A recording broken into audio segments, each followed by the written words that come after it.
Пропоную вам зараз пограти в пальчикову гру, яка називається писанки.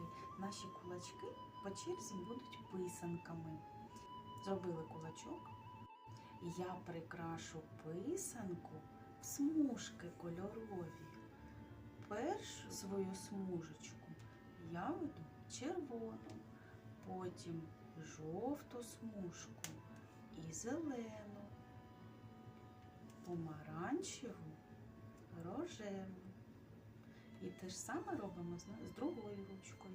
Я прикрашу свою писанку в смужки кольорові.